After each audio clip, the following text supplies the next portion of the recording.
Welcome to Ministry Mondays with Meg. I am Reverend Meg Biddle, and I serve at the American Baptist Home Mission Societies as the national coordinator for Ministry Life and the American Baptist Profile System. I'm joined today by Reverend Kristi Jones. Kristi, thank you so much for being with me today. Yeah, thanks for having me. I'm excited to be here.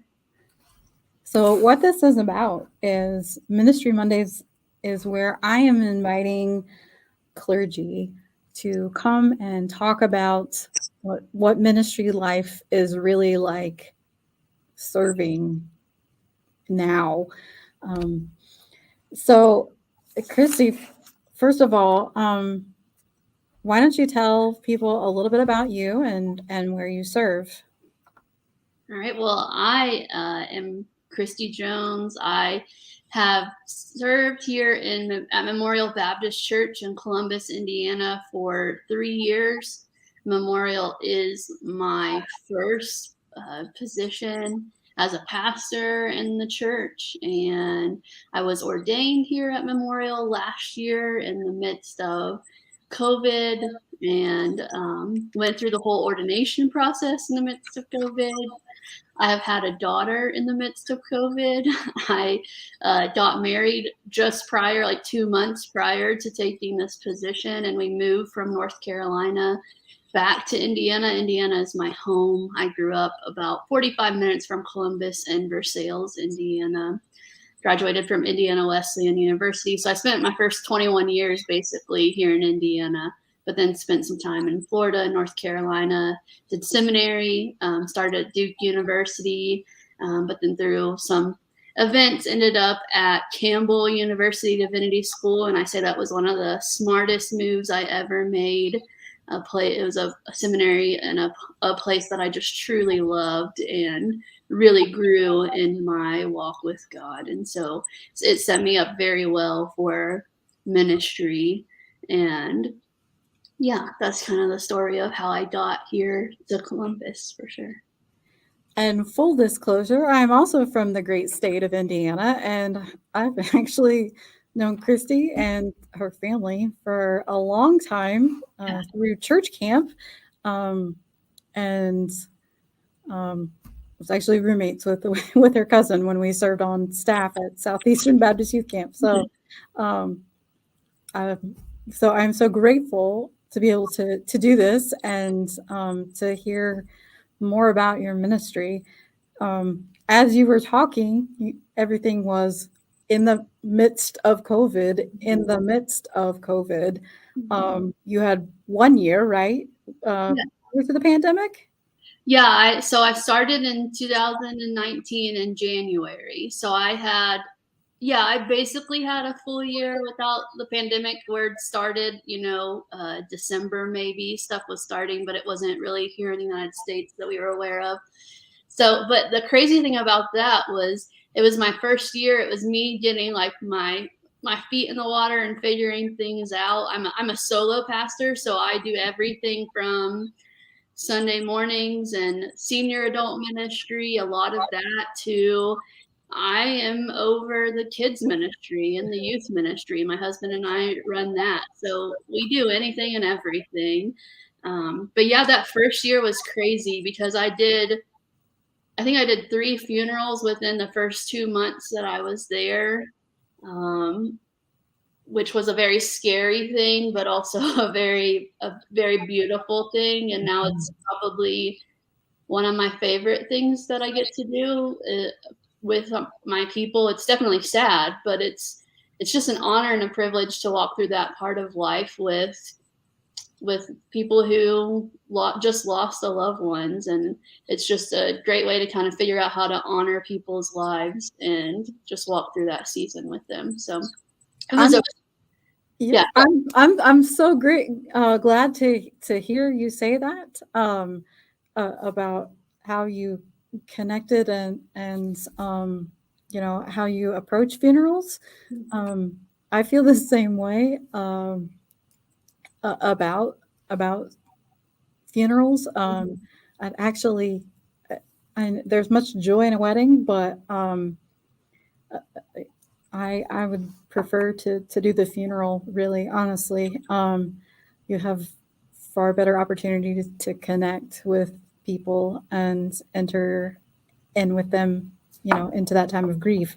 So, um, as you were in this first year of your ministry and running from this to this to this to just trying to figure out how all this worked.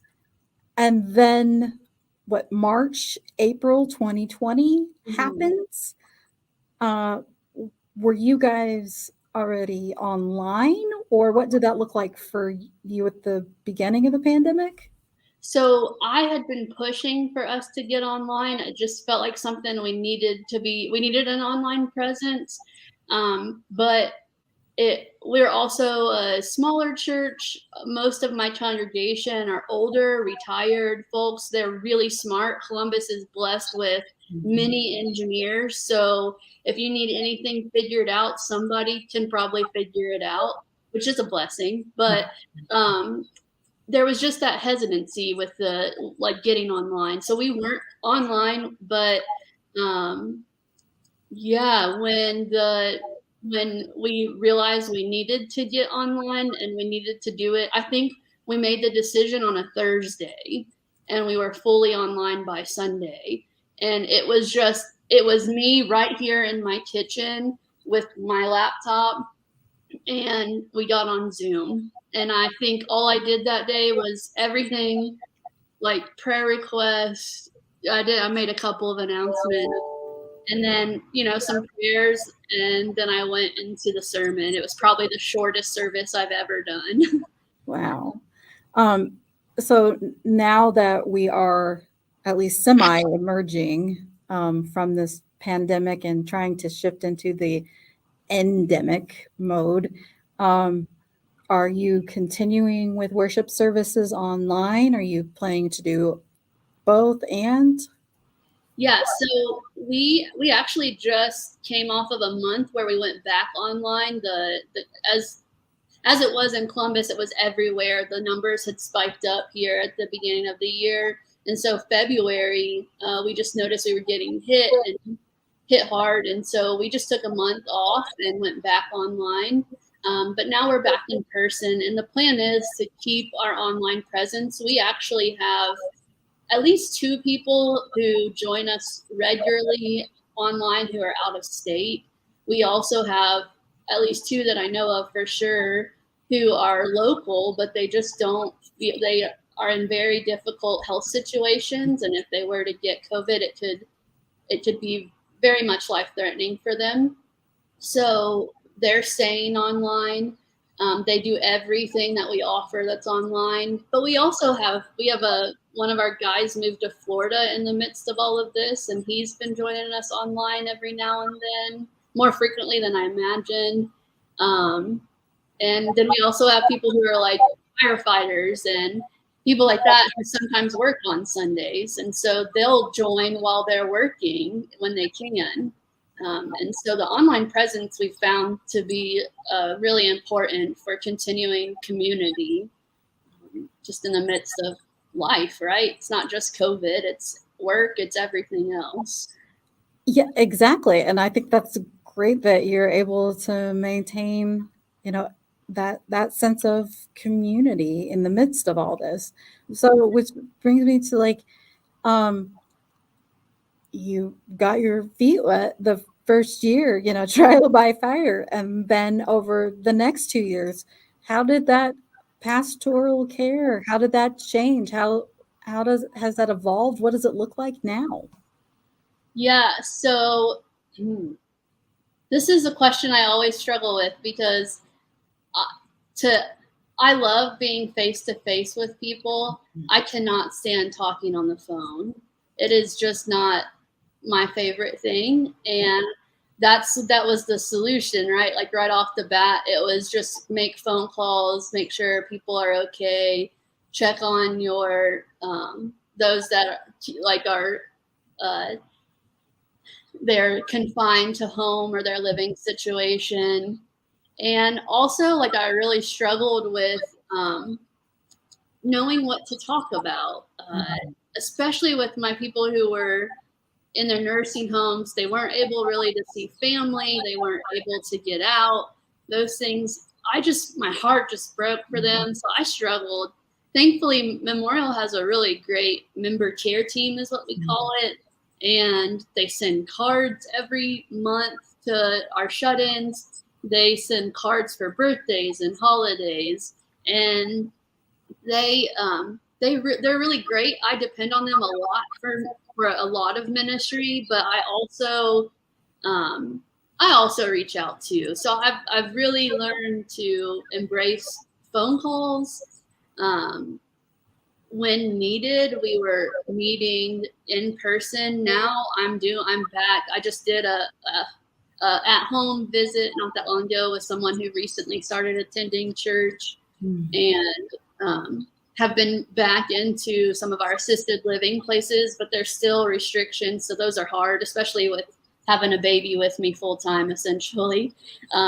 So I've just really tried to embrace the phone call and tried to like lean on my people too, because some of them are just a lot better at sending cards than I am. They're a lot better remembering what people are going through. I recognize, hey, I've only been here for 3 years, and 2 of those years, I've not really got to know people as much as I would like. And so there are some people that I don't have that connection with, but they do. And so I've leaned on them a lot too, but also being there, listening and checking in on them.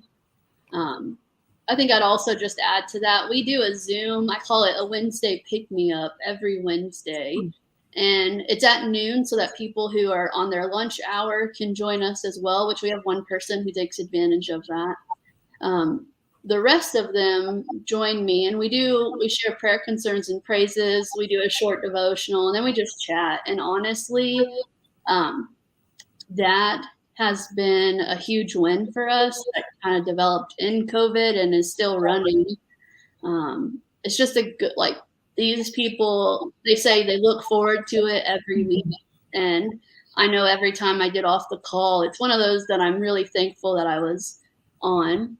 Sometimes it can feel like things drain us. And for me, like that Wednesday pick me up really does. As much as it's good for them, it picks me up too, just to see their faces.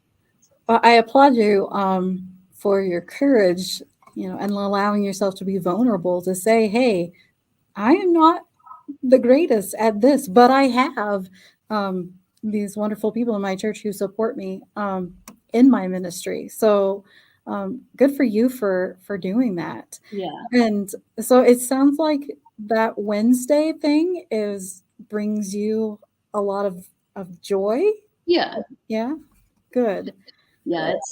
It's nice. It's created a sense of community with a few people that maybe I didn't have prior to this as well. And it's enhanced the community and like just knowing others better too. So yeah, I think that's a lovely idea. So you mentioned that you have your daughter with you full time. So how does that mom pastor thing, how does that work? I have no clue. I'm still trying to figure it out. But yeah, I have her with me full time. My church is great. I had several of them say, hey, if you have something come up and you can't take her with you, just give me a call or send me a text. And so I have some really great folks around me who are willing to help out. We don't have a whole lot of family right here around us that aren't working or would be available during those times. So I really do lean on my church people during that time. But I have learned to embrace everything. It is about not having control. And so if I'm in a meeting and Riley's crying or she's making a mess of things because she's walking and she's getting into stuff now, I just go with it. And I find they just love to see her too. So I found that it's just great to have her with me. So. I think when you bring a baby in, you've got a lot of aunties and uncles and surrogate grandpas and grandmas and things like that. So I think when you have little kids involved, the noise just brings so much joy and life to a congregation Yeah. that she'll be able to get away with whatever she wants. So I love that. Um, so as you've gotten started in your ministry, have you found has there anything through this process that you found particularly helpful resource wise? Yeah, here our region, Indiana, Kentucky, they offer it was like almost once a week, I think, at the beginning of the pandemic. It's changed to 2 times a month, I think now. But they were offering Zoom calls for pastors in the region just to get together. At first, it started just as us talking, like this is what's going on, this is what's weighing me down, this is what I'm finding joy in, and then it developed into finding resources. And so unfortunately, I've not been able to get on a lot this year, but I'm trying to address my schedule so I can. But that's been a huge resource to get to. What we found was that you might know one other pastor close to you, but it's hard to know like all the pastors in our network. And so this opened the door to get to knowing them. I also have just gotten plugged in with the Center for Congregations. I found that we needed some help being able to buy some of the technology that we needed in order to go online, and they had a grant here for churches in Indiana, and so we took advantage of that, and we were able to get like a new camera and things like that. And I found Center for Congregations, which is available to churches all over the world, honestly, in any denomination. They also have free webinars that you can get on, and there's been ones about finances, and there have been ones about post-pandemic life and ministry. There have been ones that are geared just towards worship and just towards youth or kids ministry. And they have been super helpful, and they're full of resources to just that they'll send. Like you don't have to give any money and just send them. So that's been a blessing to us. We were using them some before the pandemic, and you were having to go places and pay money, and now they're mostly online. So that's been a great blessing. And then we also are connected with the Ecumenical Assembly of Bartholomew County Churches here in Columbus. Are you familiar with them? A little bit from living in Bartholomew County, but yeah. So it's a group of, I think, 26 churches in our county that are, everything from United Methodist, Lutheran, Catholic, Presbyterian, Baptist, all flavors. And we have come together, we've created this ecumenical, and there's a mentor program there and financial assistance as well for people who are struggling. And the executive director actually attends Memorial, and he started the position, like we started our jobs the same day. So yeah, so we've kind of learned together, and it's been really fun. But I also have a heart for homeless ministry, also just for people who are down on their luck and just need some assistance. And I think we've done a poor job over the years of, sometimes just giving peanut butter and jelly, which is good in and of itself, but what else can we do? What's going to help not just feed them, but get them on the path to where they can make sure they have food, or they have resources for food for every meal. And, so I have been plugged in a lot with the Love Chapel or the Ecumenical Assembly. And I have been in the food pantry doing some chapel work, doing some also like, I actually packed some bags too. And then now I'm in the financial office, and my job really is just to be a pastor and talk to these people as they share their struggles and what they need some help with, and kind of decide, what can we do to help them. So, and then I'm able to get them connected with like the mentor program, Okay. things like that. So it's a great resource. I wish every county in this country could figure out something like that.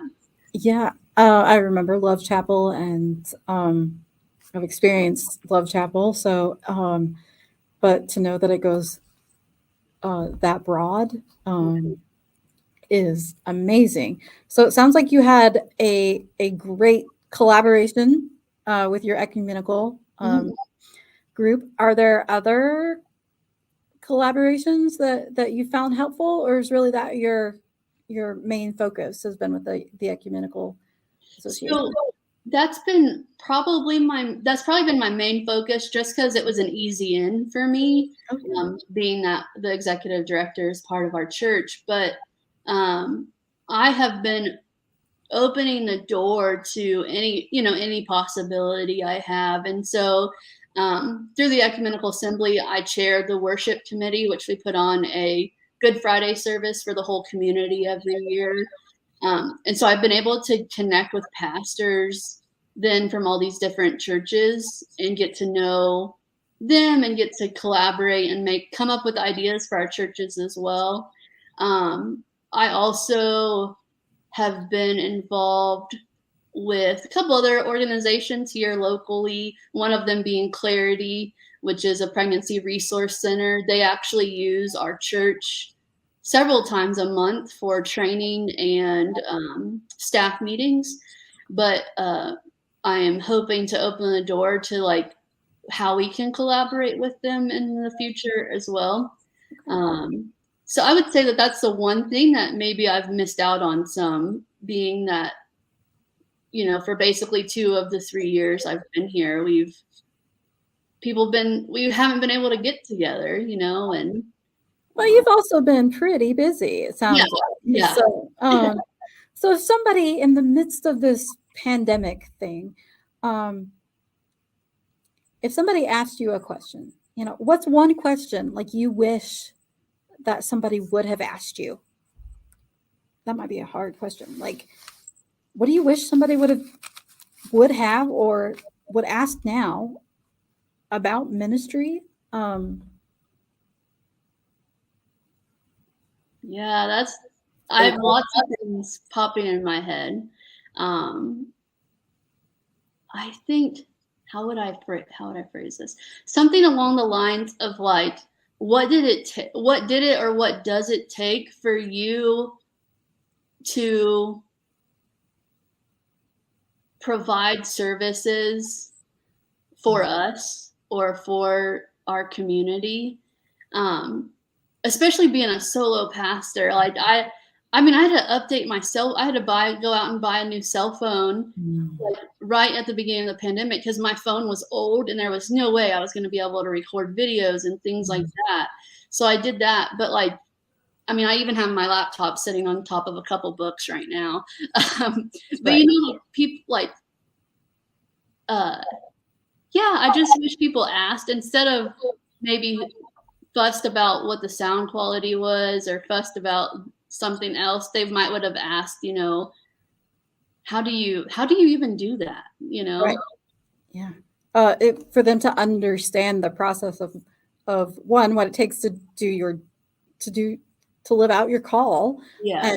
And two, what all of that looks like to get to each Sunday. Because I remember when you're serving as a pastor, you every Sunday. Yeah.